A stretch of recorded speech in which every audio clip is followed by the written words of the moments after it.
The dust swirled around Clara May's boots as she stepped off the stagecoach in Willow Creek, her extraordinary height drawing stares from every soul on the wooden sidewalk. At 6 feet and 7 inches, she towered over most men, her auburn hair catching the afternoon sun like copper wire. She pressed a protective hand to her swollen belly, feeling the strong kicks of the child within a child that the doctor in Denver had warned would be uncommonly large. Just like its mother. "Ma'am, you need help with your bags?"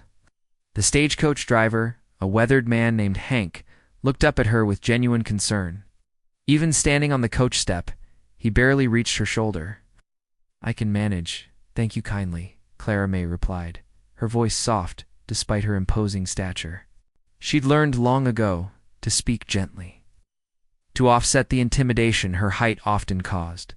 As she gathered her single carpet bag, her eyes swept across the familiar main street of the town she'd fled 3 years ago. The Mercantile still stood. On the corner, Mrs. Henderson's boarding house still had its cheerful blue shutters. And there, her heart clenched there, was the small ranch. Supply store with J. Morrison and Son painted above the door. Jake Morrison. Even thinking his name sent a flutter through her chest. It had nothing to do with the baby's movements. She'd run from this place. From him, from the love that had terrified her more than any storm on the prairie. Now she was back, carrying his child, with nowhere else to turn. The townspeople whispered as she made her way down the street. Some recognized her despite the years, their eyes widening at her condition.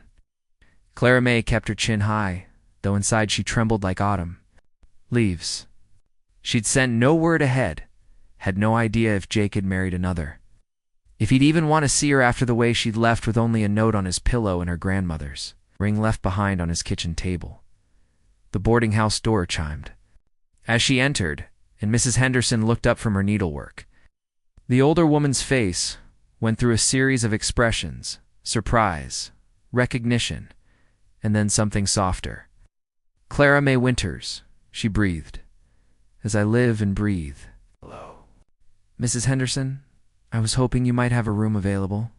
The proprietress's eyes dropped to Clara May's belly, then back to her face. "How far along are you, child?" 7 months. Clara May set down her bag, suddenly exhausted from the long journey. "The doctor says the baby's measuring big. Like everything else about me, I suppose." Mrs. Henderson rose, barely reaching Clara May's chest, even when standing. "Sit down before you fall down. You look ready to drop." She bustled about, pouring water from a pitcher. "Does Jake know you're back?" The question hung in the air like smoke from a distant fire. Clara May accepted the water gratefully, buying time with small sips.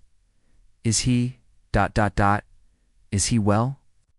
"Well enough." Considering Mrs. Henderson's tone was carefully neutral. "Never married, if that's what you're wondering. Keeps to himself mostly. Works that ranch from dawn to dusk. His boy helps him now, little Tommy's not so little anymore." 15 last month? Clara May's throat tightened. Tommy, Jake's son from his first marriage, whose mother had died in childbirth. The boy she'd helped raise for 2 years, who'd called her Miss Clara and begged her to teach him to read better. Another heart she'd broken when she ran. "I didn't know where else to go," she admitted, the words barely above a whisper. "My aunt in Denver passed last month. She left me a little money, enough to travel and start over, but..." She gestured helplessly at her belly. "No one wants to hire a woman in my condition, especially one who looks like a walking telegraph pole." Mrs. Henderson's expression softened. "You always were too hard on yourself about your height. Jake never minded it one bit, as I recall." "Jake saw me as some kind of miracle," Clara May said, tears threatening. "Said I was his tall drink of water in a desert land. But I knew what everyone else thought. What they whispered. How could a man like him, normal height, handsome, respected, want a giantess for a wife?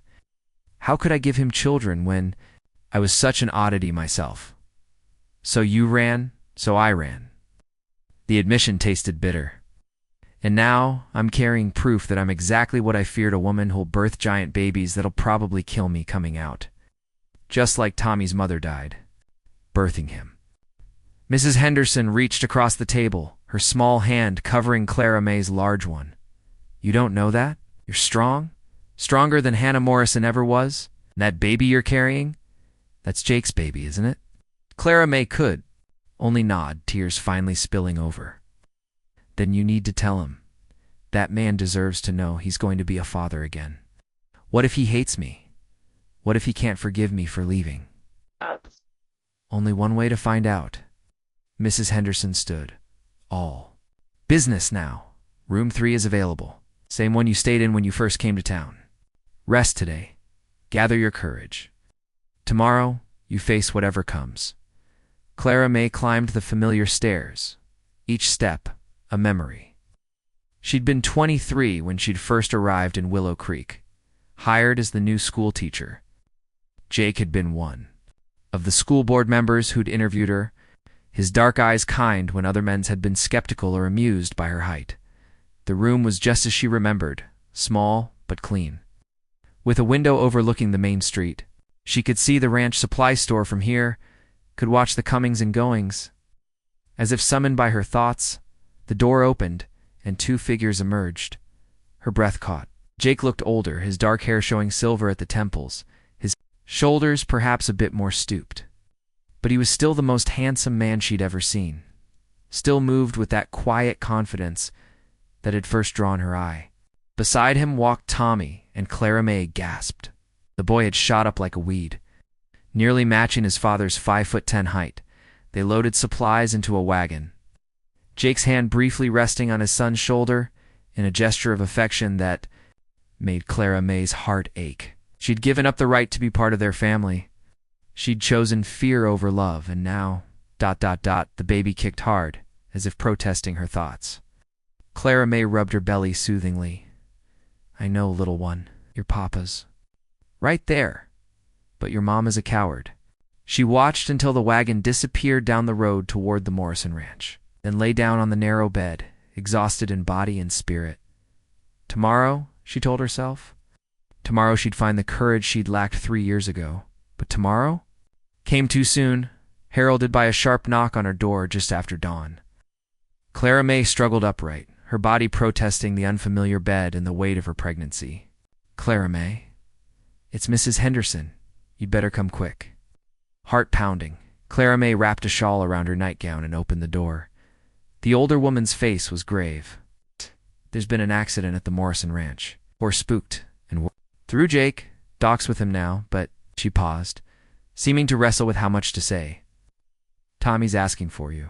Seems his pause been calling your name in his delirium?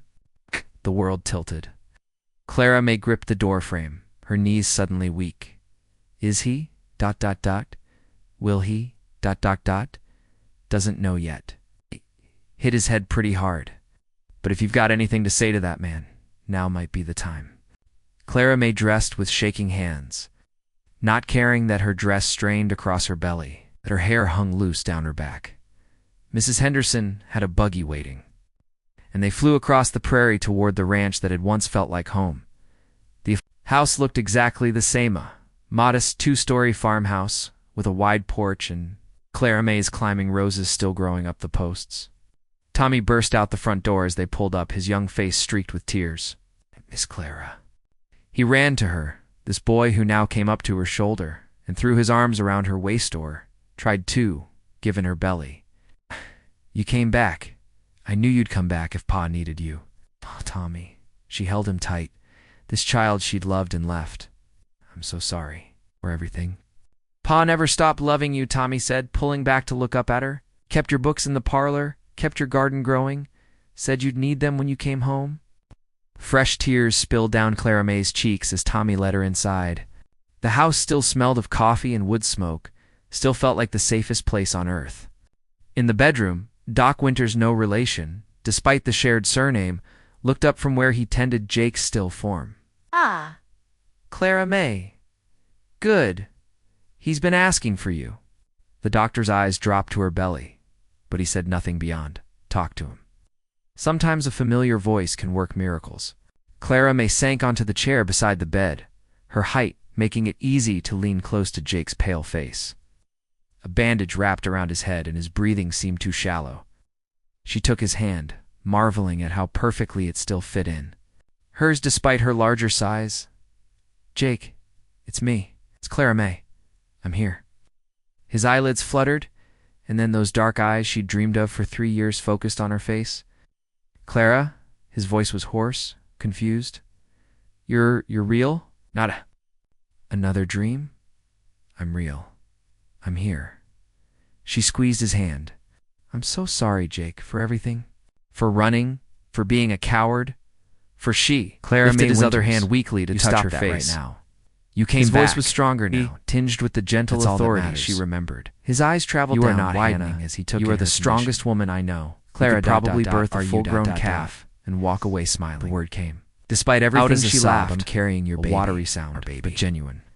"I was so scared, The doctor in Jake. Denver said something big similar, already, though he used slightly more medical measuring terms. large. Denver? I kept thinking about Hannah. That's where you've been? About what happened to her." She nodded, and I couldn't bear Working for as you a to lose seamstress for someone my aunt. else that way. And had a shop that catered to 2 unusually tall women. There are more of us than you'd think in a big city. Jake's thumbs stroked across her knuckles. "Why didn't you write? Why didn't you tell me about the baby?" "'Cause I was certain you'd be better off without me. That you'd find someone normal-sized. Someone who could give you children without risk. Someone who wouldn't make you a laughingstock. Woman, did I ever once act ashamed of you? Did I ever do anything but parade you around town like I'd won the greatest prize at the fair? No, but no buts. I love you, Clara May. Every magnificent inch of you. I loved you then, I love you now. I'll love you till the day I die. Which better not be today, because we've got a wedding to plan and a baby to welcome. Jake Morrison, you haven't even proposed properly." He struggled to sit up, ignoring Doc Winters' protests. "Then let me fix that right now. Clara May Winters, will you marry me? Will you be my wife and Tommy's mother and give our baby a proper family? Will you stop running and let me love you the way you deserve?" "Pa," Tommy burst through the door, having clearly been listening outside. "You're okay." "I'm better than okay, son. I'm about to get married if this stubborn woman will say yes." Clara. May looked between them, Jake, pale but determined, and Tommy, grinning like Christmas had come early. Her hand went to her belly, where their child tumbled and kicked. "Yes," she whispered, then louder. "Yes, I'll marry you. But Jake, I'm scared. What if then we'll face it together? That's what families do." He pulled her down for a kiss, not caring about their audience. "Besides, our baby's going to need all the height they can get to help me reach the top shelves in the store."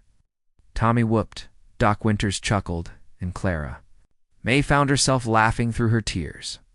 "I love you, Jake Morrison. Even if you are a fool for wanting a giantess for a wife, you're giantess," he corrected. "My tall drink of water, my Clara May." The wedding took place a week later, after Jake had recovered enough to stand at the altar. The whole town turned out, cramming into the little church to see their tallest resident marry their most eligible bachelor. Clara May wore a dress. Mrs. Henderson had hastily altered her belly round and prominent beneath the white fabric. "You sure about this, Jake?" Old Samuel Tucker called out when the preacher asked if anyone objected. "That's a lot of woman you're taking on. That's the point." "Sam," Jake called back, grinning. "Why settle for less when you can have more?" The congregation laughed, and Clara May felt the last of her fears melt away. These people, this town, this man, they accepted her as she was. I was. The whispers would always exist, but love spoke louder too. Months later, when Clara May's labor began, the entire town held its breath. Doc Winters was prepared, having consulted with colleagues in Denver about delivering larger babies. Jake never left her side, holding her hand through every contraction, whispering encouragement when she swore she couldn't do it. "You can," he insisted. "You're my strong, beautiful giantess. You can do anything." And she did. After 14 hours of labor, Clara May delivered a healthy baby girl who was, indeed, larger than average but not dangerously so. 10 pounds of perfect baby, with her mother's auburn hair and her father's dark eyes. "What'll you name her?" Mrs. Henderson asked, peering at the bundle in Clara May's arms. Clara May looked at Jake, who nodded. They'd discussed this. "Hope," she said. "Hope Elizabeth Morrison. Because that's what she represents, hope. that love is stronger than fear, that families come in all sizes, and that sometimes running away just means you have farther to travel to come home. Tommy, now a proud big brother, grinned from the doorway. "Can I hold her?" "Of course," Clara May said, carefully transferring the baby to the teenager's arms. "Just support her head. There you go." Watching Tommy cradle his sister, Jake's arm around her shoulders, Clara May marveled at the journey that had brought her here. She'd run from love, convinced her differences made her unworthy, but love had waited, patient and unchanging, ready to welcome her home.